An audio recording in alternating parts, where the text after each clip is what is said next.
If the king doesn't lead, how can he expect his subordinates to follow?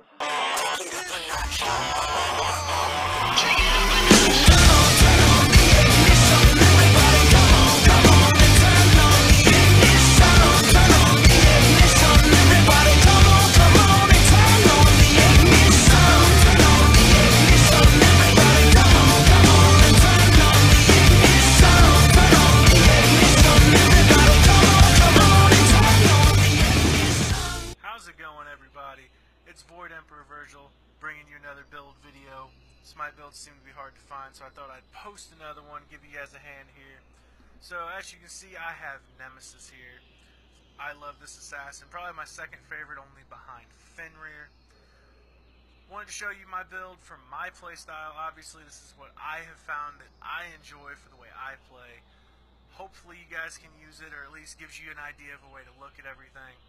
First, we're going to go over the abilities so we can get an idea of how the items go with the abilities. So we'll start with the passive. Scales of Fate. Very simple. Your auto attacks increase your damage while decreasing theirs. Very strong dueling potential with that passive alone. It just gets better from here. Your first ability, Swift Vengeance. It's a dash. You can dash twice. Your second one can be used within 2 seconds after the first one. Unless you use another ability in auto, cancel it, anything, you'll lose the second dash. Do not ever use this for damage. Your auto attacks will pretty much always do more than the dash. So never use this for damage. Use this as a chasing tool or an escape tool.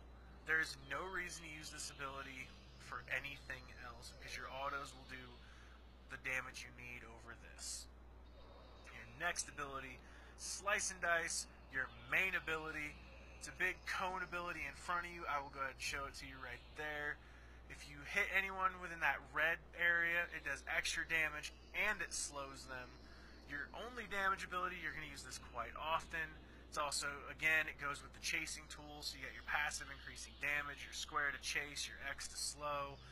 Overall, very strong pick potential, dive potential, dueling potential so far. And it's just, as I said, this is your main damage ability. Outside of this, you're going to be auto-attacking for most of your damage. Next up, Retribution. It is the shield ability. This shield is very helpful. It reflects damage, and it heals you. As you can see, at max level, it reflects 50% of the damage, while healing you 100% of the damage. Very strong sustain. You see Raw, Yanis, someone channeling an ultimate, they're going to fire. Pop your shield, get that heal while dealing some damage back to them. Beautifully done. Good sustain, again, helps you out with your dueling potential because they can't really hit you because they'll be healing you while your shield's up, while you're hitting them. Just really good overall kit, synergizes well with itself. Last ability, the ultimate, Divine Judgment. Pretty much, it will mess with their health, as you can see.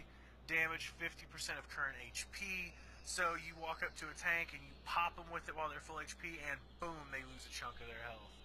You also steal some of their defenses, as you see, max level 50%.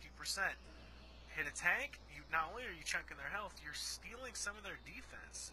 You also get a movement speed boost, so you pop that on a tank. You can hit the tank if you wish, or use that speed boost and the defenses they get you to dive the backline to go for the carries, and then use your X to slow them. And again, the whole kit just synergizes so well with itself. So now that we've gone over all of the abilities, let's go over the items and how they synergize with her abilities. So, obviously Boomba's Mask is always your starter item in the jungle. If you don't use this in the jungle, it's because you're trolling or you're trying something you probably shouldn't. Next up, you do want to start Elixir over Boots. Boots, being very conservative, will not help you. Only having one damage ability and relying on auto attacks, you need this little elixir to boost your power for your early clear so you can get to the mid lane and do everything you need to do.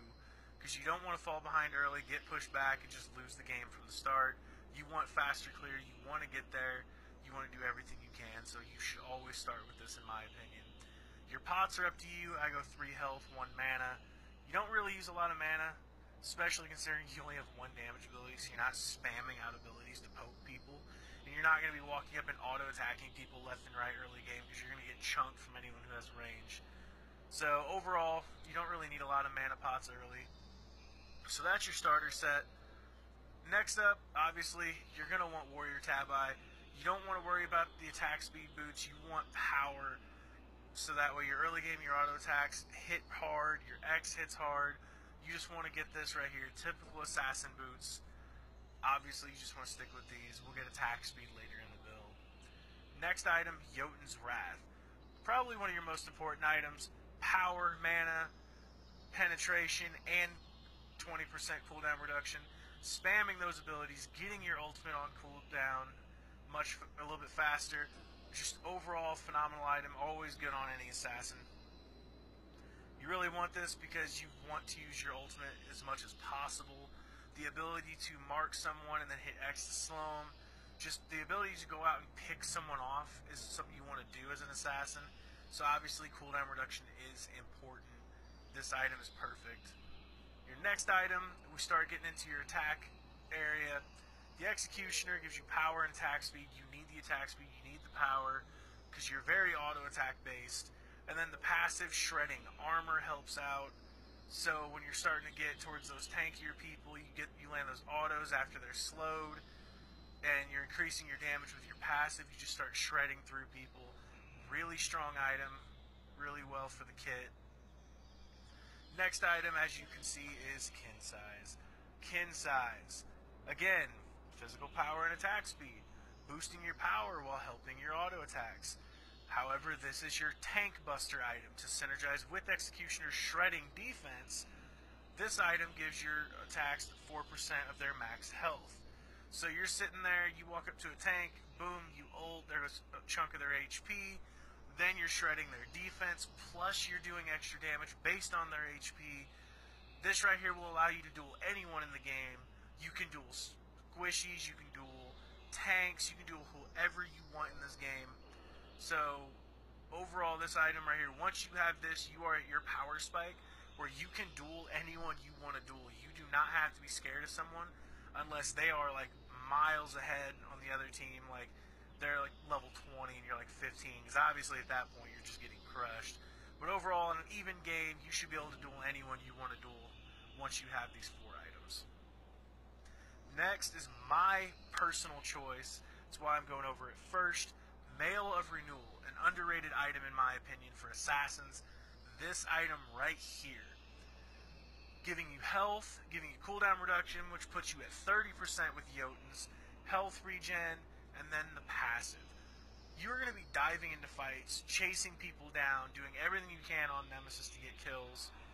Well, obviously, that puts you in dangerous situations. This item right here, getting a kill or an assist on a god or objective, either or, you will get 15% of your maximum HP and mana back.